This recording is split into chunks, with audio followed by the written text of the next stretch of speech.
तो आज हम बात करेंगे नर्सिंग प्रोसेस के बारे में। नर्सिंग प्रोसेस को स्टार्ट करने से पहले हम उसकी एवोल्यूशन देख लेते हैं कि वो कैसे कैसे नया आया, मींस कैसे नर्सिंग प्रोसेस की एवोल्यूशन हुई। तो हमें पता है during the time of Hippocrates, means कि ये फिजिशियन थे, ये इन्हें फादर ऑफ मेडिसिन भी कहा जाता है, ठीक है। तो इनके टाइम पे क्या था, मेडिसिन जस्ट इवॉल्व ही हुई थी, नर्सेस जनरेट होना स्टार्ट ही हुई थी, ठीक है। तब लोग क्या करते थे, उन जब कोई भी बीमार होता था उन्हें अपनी केयर के लिए कोई ना कोई चाहिए होता था। तब उस टाइम पे उनकी केयर के लिए उनके ओनली फैमिली मेम्बर्स ही अवेलेबल होते थे। कुछ समय बाद जैसे ही टाइम बीतता गया, नर्सिंग प्रोसेस इन्वॉल्व हुआ, नर्सेज आनी शुरू हुई। तब क्या हुआ, उन फैमिली मेम्बर्स को रिप्लेस कर दिया गया नर्सेस से, ठीक है। तो फ्लोरेंस नाइटिंगेल ने इंट्रोड्यूस किया फॉर्मल ट्रेनिंग का कॉन्सेप्ट फॉर नर्सेस, मींस कि उन्होंने नर्सेस को ट्रेन किया, उनको क्रिटिकल थिंकिंग का यूज़ करना बताया कि वो कैसे पेशेंट के प्रॉब्लम को अप्रोच करें, कैसे उनकी प्रॉब्लम्स को सॉल्व करें, कैसे उनकी केयर करें, ठीक है। जैसे ही टाइम बीतता गया, क्या हुआ, 1955 में हॉल ने फर्स्टली डिस्क्राइब किया कि नर्सिंग एक प्रोसेस है, ठीक है। ऐसे ही सालों बीतते गए, अलग अलग नर्सेज आई, उन्होंने अपनी नर्सिंग प्रोसेस चलाई। जैसे कि इन्होंने 4 स्टेप्स चलाए थे, assessment, planning, implementation and evaluation. उसके बाद में 1970s में फिफ्थ स्टेप भी आया, जो था डायग्नोस, ठीक है। तो अब मोटा मोटा हम समझने की कोशिश करते हैं कि नर्सिंग प्रोसेस है क्या। अब अगर हम देखें, नर्सिंग प्रोसेस का मेनली मतलब ये है कि हमने एक पेशेंट सेंटर्ड, पेशेंट को देखते हुए, पेशेंट के प्रॉब्लम्स को देखते हुए हमने एक प्रोसेस जनरेट किया। प्रोसेस का मतलब है कि हमने पेशेंट को मुद्दा रखते हुए, उसके प्रॉब्लम्स को देखते हुए हमने डायग्नोस करना स्टार्ट किया, हमने असेसमेंट करनी स्टार्ट की। मतलब कि हमने एक सिस्टमैटिक ऑर्डर में आइडेंटिफाई करना स्टार्ट किया पेशेंट की प्रॉब्लम्स को, और हमने देखा इस प्रोसेस में कि हम उस प्रॉब्लम को कैसे सॉल्व कर सकते हैं, क्या क्या नर्सिंग केयर हम प्रोवाइड करें जिससे वो प्रॉब्लम सॉल्व हो सकें, ठीक है। तो यहाँ पे इसकी डेफिनेशन दे रखी है अकॉर्डिंग टू ANA, तो आप ये रीड कर लेना एक बार, ओके। उसके बाद करेक्टरिस्टिक्स आ जाते हैं। एक नर्सिंग प्रोसेस की क्या क्या खासियत होनी चाहिए, क्या क्या करेक्टरिस्टिक्स होनी चाहिए। फर्स्ट है सिस्टमैटिक, एक सिस्टमैटिक वे में नर्सिंग प्रोसेस चलना चाहिए। ऐसे नहीं कि हमने सबसे पहले ही पेशेंट को केयर देना शुरू कर दिया, नहीं। सबसे पहले हम पेशेंट के बारे में जानेंगे, उसके प्रॉब्लम को आइडेंटिफाई करेंगे।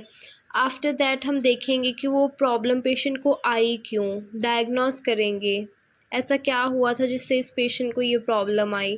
तो मतलब एक सिस्टमैटिक वे में चलेंगे, ऐसा नहीं कि पीछे से स्टार्ट कर दिया कि सीधा पहले इवैल्यूएशन कर दो, इम्प्लीमेंटेशन कर दो, बिना असेसमेंट के, बिना पेशेंट के प्रॉब्लम को असेस करने से पहले हम उसे कोई भी केयर नहीं प्रोवाइड करेंगे, ठीक है। मीन्स हम एक सिस्टमैटिक वे में चलेंगे। उसके बाद डायनामिक एंड साइक्लिक।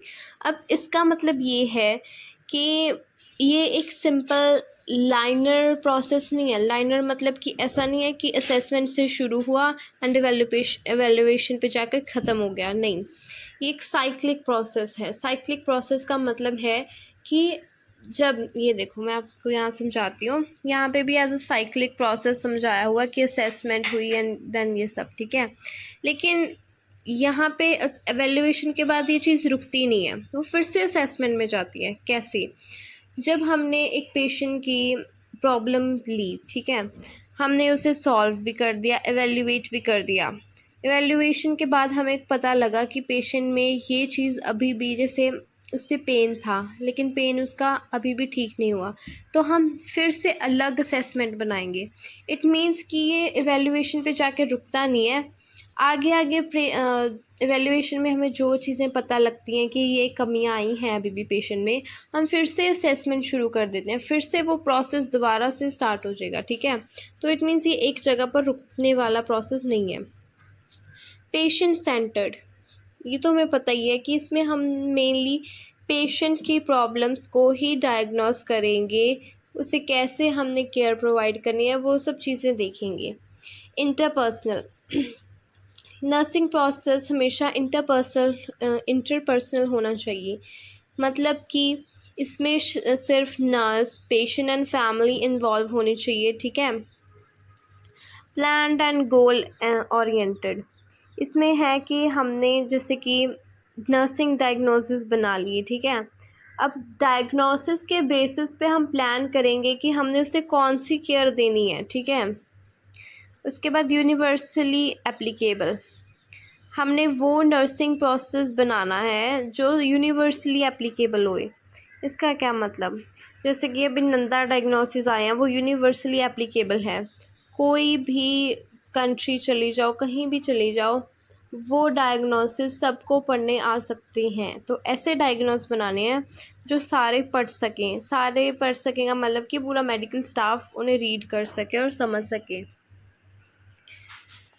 नेक्स्ट है प्रॉब्लम ओरिएंटेड, वही बात सेम पेशेंट सेंटर्ड वाली। ठीक है, हमने पेशेंट की प्रॉब्लम्स को एलिमिनेट करना है, तो हम वैसी कैसी इंटरवेंशंस बनाए जो पेशेंट की प्रॉब्लम्स को एलिमिनेट कर सके। ठीक है, तो प्रॉब्लम को मुद्दा नज़र रख के हमने अपना नर्सिंग केयर प्लान बनाना है। कॉग्निटिव प्रोसेस है। ठीक है, कॉग्निटिव का मतलब है कि हमें अपनी क्रिटिकल थिंकिंग लगानी पड़ेगी, हमें इंटेलेक्चुअल स्किल्स चाहिए कि हमने कौन डिसीजन बनाने के लिए, मतलब इसका मतलब है कि हमने कैसे अपने डायग्नोसिस रेडी करने हैं, कैसे हमने पेशेंट की असेसमेंट करनी है, वो सब चीज़ें आ जाती हैं। फ्लेक्सिबल, बहुत ज़्यादा फ्लेक्सिबल प्रोसेस है। ठीक है, आउटकम ओरिएंटेड, जो भी एवेल्यूएशन आएगी एट द एंड हमारे नर्सिंग प्लान में, जैसे ये आ गई, तो इसमें हमने चेक करना है कि आउटकम हमारे वैसे ही आए हैं जैसे हमने सोचे थे, जैसे हमें चाहिए थे। ठीक है, अगर वैसे आउटकम्स हमें नहीं मिलते तो हम फिर से चेंज करेंगे अपना नर्सिंग प्रोसेस, फिर से असेसमेंट से स्टार्ट हो जाएंगे कि ऐसी क्या प्रॉब्लम आई बीच में जो हमें वही आउटकम नहीं मिल पाया। उसके बाद हम बात करते हैं स्टेप्स ऑफ नर्सिंग प्रोसेस। अब कब किस नर्सिंग प्रोसेस के बारे में बात कर रहे हैं तो देख लेते हैं मेनली हमारे स्टेप्स। तो हमारे पास 5 तरह के स्टेप्स हैं, मैं आपको जस्ट शॉर्टली बता दूंगी इनके बारे में। तो स्टेप्स ऑफ नर्सिंग प्रोसेस, सबसे पहले आ जाता है असेसमेंट, ये पहला स्टेप है असेसमेंट। उसके बाद डायग्नोस, फिर प्लानिंग, इम्प्लीमेंटेशन, एवेल्युएशन। ठीक है, नाम से पता ही चल रहा होगा पांचों के कि इनमें क्या होने वाला है। तो सबसे पहले आ जाते हैं असेसमेंट में। असेसमेंट में क्या होता है कि हमने पेशेंट की इंफॉर्मेशन को गैदर करना है। अब ऑब्जेक्टिव डाटा आ जाता है जो हम पेशेंट के सब्जेक्टिव डाटा को देख के बनाते हैं। ठीक है, पेशेंट ने तो अपनी सिंपल इनफॉर्मल लैंग्वेज में कह दिया कि मुझे ये है, मैंने ये खाया था, इस वजह से मेरा पेट दर्द हो गया, ये हो गया, उसे एज अ फॉर्मल में, एज अ मेडिकल टर्म्स में हम ऑब्जेक्टिव डाटा बना देंगे। इसके बाद आती है वैलिडेशन। वैलिडेशन में क्या होता है, कंप्लीटनेस, एडिशन, इंफॉर्मेशन गैदर, मतलब कि वैलिडेशन में हम पेशेंट से पूछते हैं जो हमने ऑब्जेक्टिव डाटा लिखा है कि भाई आपको यही प्रॉब्लम है ना, इससे बिना तो नहीं कोई। अगर पेशेंट कहेगा हाँ एक और चीज़ हो रही है, मेरा सर भी बहुत घूमने लग जाता है, तो हम अपने डाटा में वो चीज़ें भी ऐड कर देंगे। उसके बाद हम ऑर्गेनाइज करेंगे उस डाटा को जो भी हमने लिखा है। ठीक है, उसके बाद डॉक्यूमेंटेशन, मीन्स कि डॉक्यूमेंट्स में लिख देंगे कि हमने ये असेसमेंट की पेशेंट की।